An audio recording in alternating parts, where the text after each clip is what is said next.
दोस्तों नमस्कार, खबर इंडिया की टीम आज प्रयागराज में है। मेरे पीछे देख रहे हैं ये गंगा माँ है। अगर मैं कैमरामैन से कहूँगा उधर थोड़ा सा दिखाएंगे तो यमुना जी हैं। ये संगम कहलाया जाता है। संगम की क्या विशेषता है? यहाँ पर प्रयागराज के जो सनातन धर्म को जीवित करके यहाँ पर रखे हुए हैं और जो प्राचीन काल से संगम के बारे में जानते हैं और इनके पुरोहित हैं यहाँ पर, इनसे जानते हैं। क्या नाम है जरा आपका? सौरभ शर्मा। कहाँ से हैं आप? प्रयागराज से। तो कैसा माहौल है प्रयागराज का? युवा क्या सोच के बैठा है? क्या सोच के बैठा है? क्या मोदी जी आना है और क्या? कोई ऑप्शन ही नहीं बचा है। अखिलेश यादव तो कह रहे हैं कि योगी जी तो अनुपयोगी हैं। अरे उनको कहने दीजिए, क्या फिर गुंडा राज लाना है? क्या बढ़िया चल रहा है, मोदी जी को आना है और क्या। मतलब अखिलेश का नाम आता है तो गुंडा राज क्यों नजर आने लगता है? वही होता ही है, गुंडागर्दी होती है। मुस्लिम्स दिखते हैं और हिंदुओं में अगर कोई मुस्लिम है तो वो यादव दिखते हैं। योगी जी की सरकार में जालीदार टोपी और लुंगी छाप गुंडे नहीं दिखाई दे रहे हैं। मतलब पूरी चूड़ी कस रखी है। पूरी चूड़ी कस रखी है। और प्रशासन का हम कह रहे हैं कि प्रदेश हमारा सोचता है कि बदलाव होना चाहिए। अभी ये कमी है, वो कमी है, मैं मानता हूँ कुछ न कुछ कमियाँ हैं, छोटी छोटी कमियाँ हैं। वो सारी कमियां दूर होंगी। अवसर तो दीजिए, मौका तो दीजिए। आप 5 साल का और मौका दीजिए। 5 साल में ही आपने 70 साल का काम देखा है तो अगले 5 साल में 140 साल का काम देखेंगे। लेकिन उसके लिए अवसर देना पड़ेगा, मौका। छोटा सा मौका दिया तो अयोध्या और काशी ले लिया। काशी ले लिया, अब मथुरा की बारी है और सब कुछ ले लेंगे। ये हिंदुस्तान है, सनातन धर्म है, हमारा गंगा जमनी तहजीब है। यहाँ प्रेम से मुसलमान भी रहते हैं, यहाँ प्रेम से ईसाई भी रहते हैं, सिख भी रहते हैं, बौद्ध धर्मी भी रहते हैं, हिंदू सनातन धर्मी भी रहते हैं। लेकिन इनके बीच में कुछ अराजकता फैलाने वाले लोग घुस गए हैं तो उसमें से लगभग 99% लोग सलाखों के पीछे में हैं और जो 1-2% बचे हैं अवसर दीजिए, वो भी सलाखों के पीछे जाएंगे, वो ठीक कर दिए जाएंगे। सब कुछ ठीक कर दिए जाएंगे। सनातन धर्म का काम है, हिंदू सनातन धर्म ही सदा रहा है।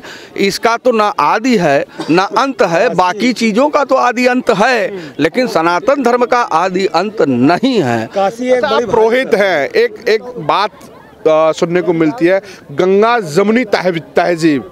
गंगा इधर है, यमुना जी इधर है, तहजीब वाली बात कहाँ से आती है? जी, तहजीब वाली बात ये आती है कि हम अगर हमारा पर्व दशहरा है, दीपावली है, होली है और हमारे यहाँ जो कुंभ मेला लगता है तो इसमें मुस्लिम समुदाय के लोग आके लंगर चलाते हैं और लंगर वो निःशुल्क भोजन कराते हैं। मैंने बहुत मुस्लिमों को देखा है यहाँ पर।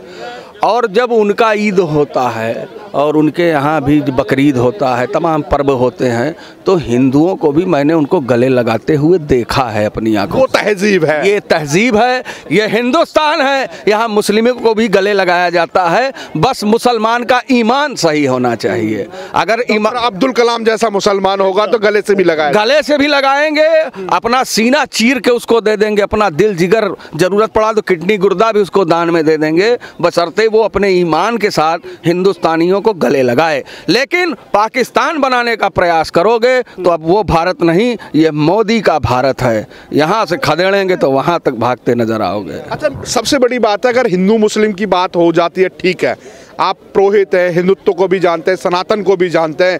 राहुल गांधी ने हिंदू और हिंदुत्व में भी फर्क नजर आ गया, कह रहा है कि मैं हिंदू हूं और मोदी हिंदुत्ववादी हैं। देखिए ऐसा है, राहुल गांधी जी तो जो कह रहे हैं सब ठीक कह रहे हैं। होता क्या है ना, जब कोई आदमी बहुत ज़्यादा लोकप्रिय हो जाता है, जैसे मोदी जी हो गए, योगी जी हो गए, तो फिर मेंटल जो है काम करना बंद कर देता है आदमी का। क्या कहना चाह रहे हैं हम? हाँ, दिमाग काम करना बंद कर देता है कि अब हम करें तो क्या करें, कहें तो क्या कहें। कहीं पर कोई प्रश्न का उत्तर ही नहीं मिल रहा है तो उससे आदमी मेंटल डिस्टर्ब हो जाता है, तो अनाप शनाप बयान देने लगता है कि गांधी को मारा गॉडसे ने। गांधी जी हिंदू थे और गॉडसे हिंदुत्ववादी थे। उस समय क्या था, उस समय तो हम पैदा भी नहीं हुए थे। लेकिन आज जो हमें दिख रहा है वो हमें ये दिख रहा है कि मेरे सनातन धर्म की रक्षा हो रही है, मेरे हिंदू भाइयों की रक्षा हो रही है। और ये भी नहीं कि मुसलमान को पीड़ित किया जा रहा है, मुसलमान की भी रक्षा हो रही है। उनको पीड़ित किया जा रहा है कि जो लोग ज़बरदस्ती गरीब के ज़मीन को कब्जा करते थे, गुंडा टैक्स की वसूली करते थे। जो संगम है प्रयागराज में, लाखों लोग श्रद्धालु हैं जो डुबकी लगाते हैं।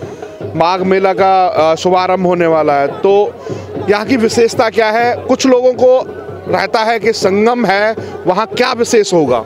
यहाँ पर 3 नदियाँ हैं, गंगा, यमुना, सरस्वती। और गंगा दिखेंगी, यमुना दिखती है, सरस्वती मध्य में वो लैंग्वेज देवी सरस्वती।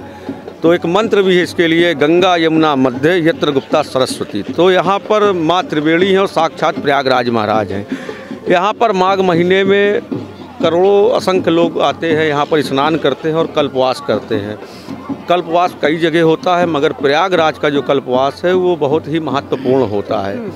और पिछले कोरोना से थोड़ा सा कल्पवास में फ़र्क आया है, मगर मैं धन्यवाद देना चाहूँगा योगी जी को और मोदी जी को कि सनातन को उन्होंने बचा के रखा है।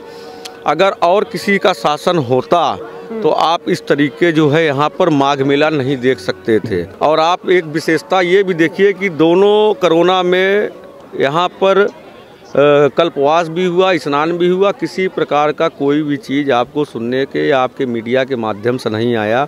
ये माँ भगवती की देन है कि यहाँ खुद ये सैनिटाइजर हैं, जब लोग स्नान करते हैं तो सब समाप्त हो जाता है। मेरा सवाल है कि जैसे कुंभ का मेला यहाँ पर देखने को मिला, कितना भव्य कुंभ रहा, इससे पहले भी कुंभ हुआ करते थे, कुछ परिवर्तन नजर आया था? जैसे अखिलेश जी की सरकार में कुंभ था और अभी योगी जी की में। देखिए, सबसे बड़ी बात तो ये है कि ये योगी मोदी की सरकार नहीं है, ये सरकार है धर्म की, और धर्म की सरकार है और सनातन धर्म को मजबूत किया जा रहा है। इससे पहले भी कुंभ मेले लगे और माघ मेले लगे, मायावती ने भी कराया, अखिलेश यादव ने भी कराया, कांग्रेस ने भी कराया, और इससे पहले राजनाथ सिंह ने भी कराया था जब 2001 का मेला लगा था। मगर जब से योगी मोदी आए हैं, कुंभ मेला से लेके माघ मेला सब बदल चुका है और काफ़ी बदल चुका है। रोडें बन चुकी हैं, चौड़ीकरण हो चुका है। कुंभ मेला में पहली बार ऐसा हुआ है कि जब यहाँ पर करोड़ों करोड़ संख्या में जब पब्लिक स्नान की है, तो ये योगी मोदी की ही देन है कि हेलीकॉप्टर से फूल बरसाया गया और स्वागत किया गया। ऐसा कभी नहीं हुआ था जो इस बार हुआ। तो ये लगता है कि ज़मीनी स्तर पर जो है सनातन धर्म मजबूत हो रहा है। और आपको मैं एक बात बताना चाहूँगा, इस पावन धरती से जो महिला सशक्तिकरण हुआ है, तो ये यहाँ पर इस बात को ध्यान में रख के नहीं किया गया कि राजनीति है, इस बात को ध्यान में रख के किया गया यहाँ गंगा यमुना सरस्वती हैं, तो देवियों की नगरी है ये, इसलिए यहाँ पर महिलाओं को शक्तिकरण दिया गया। ये बहुत बड़ी बात है। तो मोदी जी जो करते हैं वो जमीन से करते हैं, बोल के नहीं करते। सबसे बड़ा सवाल है कि जैसे गंगा है, स्वच्छ अभियान चलाया, कुछ गंगा जी में पवित्रता नजर आ रही है अभी? आप ये गंगा 40 साल बाद ऐसे बही हैं, 50 साल बाद। ऐसी गंगा 40-50 साल पहले नहीं, 40-50 साल पहले बहती थी। आज जो कल कल करके बह रही है, ये मोदी योगी जी की देन है कि कुंभ मेले से आज तक गंगा इतने फोर्स के साथ और इतने बड़े पार्ट में बह रही हैं। इससे बड़ा प्रमाण क्या है? साक्षात प्रमाण है, बाकी दुनियादारी है, मोह माया है सब। राहुल गांधी कह रहे हैं मोदी जी बनारस में गंगा स्नान अकेले अकेले कर लेते हैं, योगी जी को साथ नहीं लेके गए। ऐसा है कि देखिए, राहुल जी तो हैं दैत्य। मैं सीधे बताता हूँ, इंसान जो है अगर पूरा पुण्य करेगा तो वो भगवान हो जाएगा, पूरा पाप करेगा तो दैत्य हो जाएगा। हमेशा अकेला इंसान पैदा होता और अकेले ही स्नान करता है। तो मोदी जी अकेले, ना उनके बच्चे, ना लड़के बच्चे, कोई नहीं, ना परिवार है, तो अकेले स्नान करते हैं। राहुल जी भी तो अकेले हैं, वो भी तो मजार पे जाते हैं, अकेले जाते हैं, वो भी कोई मंदिर पे जाते हैं, अकेले जाते हैं। तो अकेले दुकेले की बात नहीं है, वो भाव पैदा कर रहे हैं, हिंदू संस्कृति को मजबूत कर रहे हैं। गंगा माँ मैली कर दी, ऐसा कुछ उन्होंने शब्द लिया। प्रियंका गांधी भी यहाँ पर डुबकी लगा के गई थी। गंदी राजनीति जो है वो बहुत अलग चीज़ है। राजनीति करिए, गंदी राजनीति मत करिए। अगर आप मोदी और गंगा को गलत साबित कर रहे हैं, आपको मालूम है वो गंगा पुत्र है। आज वो गंगा पुत्र न होते तो गंगा ऐसी नहीं बहती। कांग्रेस के शासन काल में हम लोग स्वयं, हम किसी विशेष पार्टी से नहीं बिलोंग करते, हम लोग पुरोहित हैं, मगर इससे पहले यहाँ पर हर दिन, हर दूसरे तीसरे दिन गंगा को साफ करने का अभियान चलता था। जिंदाबाद मुर्दाबाद होता था। आप बताइए आज की तारीख में कहाँ होता है? हर जगह नाले बंद कर दिए गए, सुप्रीम कोर्ट के भी आदेश, उसमें से केंद्र सरकार के भी और स्टेट गवर्नमेंट सब लग के काम कर रहे। अब ये है कि थोड़ा समय लग रहा है, मगर यकीन मानिए आप उठाकर, आप तो आजकल नेट का ज़माना है, गूगल का ज़माना है, आप देखिए कुंभ मेला के पहले गंगा की स्थिति क्या थी, बस ईयर पीछे आप चलते चले जाइए, आप गंगा की फ़ोटो वीडियोज़ देखिए और प्रेजेंट में गंगा की फ़ोटो वीडियोज़ देखिए, ऐसे नहीं मिलेगा, नहीं मिलेगा। सर आपका क्या नाम है? जी दीपू मिश्रा, तीर्थ पुरोहित प्रयाग। जी, क्या गंगा पुत्र ने वाकई काम किया है जिस तरीके से दिख रहा है? बनारस की बात करें, अयोध्या की बात करें, फिर या फिर मौजूदा जगह पे हम प्रयागराज में यहाँ पर? देखिए, गंगापुत्र ने तो काम किया है, लेकिन यदि ये भारतवर्ष और इस भारत के जितने भी लगभग 130 करोड़ की आबादी है इस देश में, अगर 130 करोड़ लोग भागीरथ बन जाएं तो एक दिन में गंगा निर्मल हो जाए। तो यदि इस देश के 140 करोड़ लोग यह सोच लें कि गंगा हमारे भारत की शान है, आन है, बान है, और गंगा एक ऐसी नदी है कि 8 राज्यों में 29 करोड़ लोगों के घर का चूल्हा जलाती है, तो उन 29 करोड़ लोगों के परिवार के बारे में 140 करोड़ लोगों को सोचना चाहिए कि हम गंदगी करेंगे नहीं और दूसरों को करने देंगे नहीं। आप यहाँ पे हैं, पुरोहित के रूप में आप यहाँ पे पूरी व्यवस्थाओं को संभालते हैं, तो आपके आग्रह से अगर कोई व्यवस्था में भंग होता, आप आग्रह करते हैं तो लोग मानते नहीं मानते हैं? जी देखिए, हमारे पास हम तीर्थ पुरोहित हैं, हमारे पास अन्य प्रांतों से तीर्थयात्री आते हैं, कल्पवासी आते हैं, स्नानार्थी आते हैं, दर्शनार्थी आते हैं, हजारों की संख्या में आते हैं। उनकी यहाँ पर व्यवस्था करना माघ मेले में, कुंभ मेले में प्रयागराज के तीर्थ पुरोहितों का दायित्व है। और सिर्फ व्यवस्था ही नहीं, यदि रास्ते में उनका सामान चोरी हो गया, उनका बैग चोरी हो गया, तो तीर्थ पुरोहित उनके घर तक का किराया दे करके उनको घर तक पहुंचाता है। तो तीर्थ पुरोहित और यजमान का जो संबंध है वो आज से नहीं है, वो अनादि अनंत से चला है। और यदि हम अपने यजमानों को कहेंगे कि आप गंगा में ऐसी गंदगी ना करें, तो वो मानेंगे इस बात को और करेंगे भी नहीं, क्योंकि लोग मंदिर जाते हैं पूजा करने, एक पत्थर की मूर्ति होती है, ठीक है, इस भारतवर्ष है, यहाँ पत्थर में भी भगवान को पूजते हैं, तो नहा धो करके जाते हैं, कपड़े बदल के जाते हैं।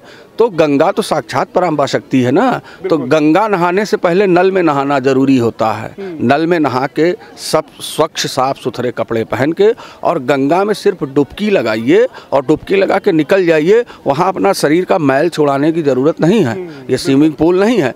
तो गंगा स्वच्छ होगी, मोदी जी का ये प्रयास है, लेकिन 140 करोड़ भारतीयों का प्रयास हो जाए, वो ठान लें एक दिन में गंगा स्वच्छ होगी, उसके लिए एक दिन का सोच, एक जैसा संकल्प 140 करोड़ लोग ये अपने मन में ठान लें कि आज ही ठीक होगा और आज गंगा को स्वच्छ करेंगे तो है ही होगा। न धन खर्च करने की ज़रूरत है और न समय बर्बाद करने की, मन बनाने की जरूरत, सिर्फ मन बनाने की ज़रूरत है। अच्छा पुरोहित जी, सबसे बड़ी बात है अब 2022 में इलेक्शन आने वाला है, तो क्या लग रहा है प्रयागराज का मूड क्या बता रहा है? मूड तो ये है कि इस सरकार ने बहुत विकास किया है। हम कभी बनारस जाते थे 4 घंटे में पहुंचते थे, आज हम बनारस 2 से ढाई घंटे में बनारस पहुंच रहे हैं। हम कभी कौशाम्बी जाते थे तो हमें 2.5 से 3 घंटा लगता था कौशाम्बी पहुंचने में, आज हम 1 घंटे में कौशाम्बी पहुंच रहे हैं। तो सरकार ने विकास खूब किया है, विकास की कोई कमी नहीं है और प्रयास भी जारी है। सरकार ने सनातन धर्म को बचाया है, सनातन धर्म की रक्षा की है। इलाहाबाद कहे जाना वाला प्रयागराज आज प्रयागराज कहलाया। नाम बदलने के बाद कुछ परिवर्तन नजर आया जी। नाम के साथ एक डिमांड आपके चैनल के माध्यम से हम लोग करेंगे कि जैसे मोदी जी ने अयोध्या और काशी को चमकाया है, अभी प्रयाग बाकी है, थोड़ी सी नजर डालने दें। हाँ, इधर नजर डालें और 2024-25 का जो कुंभ है उसके पहले अगर नजर डालेंगे तो निश्चित रूप पे यहाँ माँ त्रिवेणी का दरबार है, 33 करोड़ देवी देवताओं का वास है यहाँ पर, निश्चित ही सफलता मिलेगी और अब की बार 300 के पार है। तो हम लोग यहाँ पर एक संस्था चलाते हैं, जय त्रिवेणी जय प्रयाग सेवा समिति। तो 2017 के पहले हम लोगों की एक सोच थी कि गंगा कैसे साफ हो, गंगा को कैसे साफ किया जाए। हम लोग संडे सफाई अभियान करते थे, शहर वालों को जोड़ते थे, मगर 2017 के बाद उल्टा हो गया, जरूरत नहीं पड़ी, अब उसकी जरूरत नहीं। अब ये सोचना पड़ता है कि कैसे यहाँ का मॉडलेशन तैयार हो, योगी जी मोदी जी तक कैसी बातों को पहुँचाया जाए। और ये परम सौभाग्य की बात है कि यहाँ पर मोदी जी प्रधानमंत्री के बनने के बाद 4 बार आए और 2 बार साक्षात आके यहाँ पर माँ भगवती का दर्शन किया, आशीर्वाद प्राप्त किया। और योगी जी तो जब मूड होता है चले जाते हैं। बस ऐसा ही हमें प्रधानमंत्री भी चाहिए और भविष्य में हम लोग यहीं से मनाते हैं कि भविष्य के हमारे प्रधानमंत्री योगी जी बने। और प्रयागराज घोषणा कर दी साहब गंगा जी पे बैठ करके।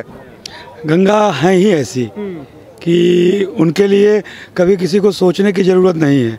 जब उनको स्वच्छ और निर्मल होना है तो वो निर्मल हो जाएंगी। अच्छा, निर्मल गंगा तो हो जाएंगे, योगी मोदी बैठे हैं वो कर देंगे। जो बात होती है, जो योगी जी कह रहे हैं भ्रष्टाचार और आतंकवाद जैसे उन मुद्दों की, गुंडों की बात करते हैं, तो क्या कुछ अंकुश लगा है, नहीं लगा है? कुछ नहीं, बहुत अंकुश लगा है। आज महिलाएं इस संगम पर आपको 9:30-10 बजे रात तक दिखती हैं। दूर मत जाइए, रूरल में मत जाइए, यहीं देखिए संगम क्षेत्र में आपको 10 बजे रात तक सुरक्षित महसूस करती हैं। ये भ्रष्टाचार पर, अब भ्रष्टाचारी अन्य राजनीतिक दलों से आप भ्रष्टाचार की उम्मीद हटाने की करोगे तो नहीं होगी। भ्रष्टाचार तो वही हटा सकता है जो भ्रष्टाचार में लिप्त ना हो। फिलहाल मोदी जी और योगी जी एक ऐसे कुशल शासक हैं कि इनके लिए भ्रष्टाचार की शैली का इस्तेमाल करना हमारे हिसाब से मूर्खता है। तिवारी जी क्या सोच के बैठे हैं? तिवारी जी का सोचना यही है कि क्योंकि मैंने आपको जैसा बताया, हम भी तीर्थ पुरोहित समाज से बिलोंग करते हैं और हमारी कई पुश्तें यहीं पे प्रयागराज के निवासी हैं और यहीं माँ गंगा की सेवा करते हुए कई पुश्तें हमारी निकल गई और हम लोग आज प्रेजेंट टाइम में अपना सेवा का निर्वहन कर रहे हैं। तो हमारी सोच यही है कि 22 में भी योगी जी की सरकार बननी चाहिए। अगर मैं बात करूं कि अखिलेश के समय की या मायावती जी के समय की, कुछ कुंभ की परिवर्तन की कुछ चर्चाएं कुछ आपके सामने होती हैं कि पहले का कुंभ ऐसा था, अब का कुंभ ऐसा है, योगी जी ने ये परिवर्तन करके दिखा दिया। ये बात आप समझ लीजिए कि 100% सही है कि पहले के चाहे वो कुंभ मेला रहे हों और चाहे माघ मेला भी रहे हों, क्योंकि माघ मेला हर साल लगता है, कुंभ मेला और अर्धकुंभ 12 साल या 6 साल में एक बार लगता है। यहाँ भी छोटी सी आपको एग्जाम्पल दें तो जो स्ट्रीट लाइट लगती हैं वो मरकरी वाली लाइट लगती थी, इसमें मरकरी वाली लाइट लगती थी और वो ख़राब भी हो जाती थी। अब आम माघ मेला जो हर साल भी लग रहा है, इसमें भी LED लाइटों का इस्तेमाल किया जाता है और जितनी भी मूलभूत सुविधाएं, चाहे वो शौचालय संबंधित, स्वच्छता संबंधित हो, चाहे पेयजल संबंधित हो, चाहे रोड ट्रांसपोर्ट के संबंधित हो, सारी की व्यवस्थाएं पहले के मुकाबले काफ़ी अच्छी। मेरी उम्र तो ज़्यादा नहीं है कि मैं 2, 4, 5 कुंभ देख कर बैठा हूँ, लेकिन जो भी आम माघ मेले और 2013 का कुंभ मुझे भलीभांति याद है, उसके कंपैरिजन में 2019 का ये जो अर्धकुंभ हुआ, जिसको कुंभ का टाइटल दिया गया, महाकुंभ दिखाई दे रहा था। अर्धकुंभ में तो व्यवस्थाएं तो वही थी और वही और एक शब्द बना है कि 2013 और 2007 में भी अर्धकुंभ और कुंभ हुए हैं। अखिलेश जी और मायावती की जी सरकार में अर्धकुंभ और कुंभ हुए हैं, लेकिन मोदी जी की सरकार में, योगी जी की सरकार में दिव्य कुंभ और भव्य कुंभ हुआ है।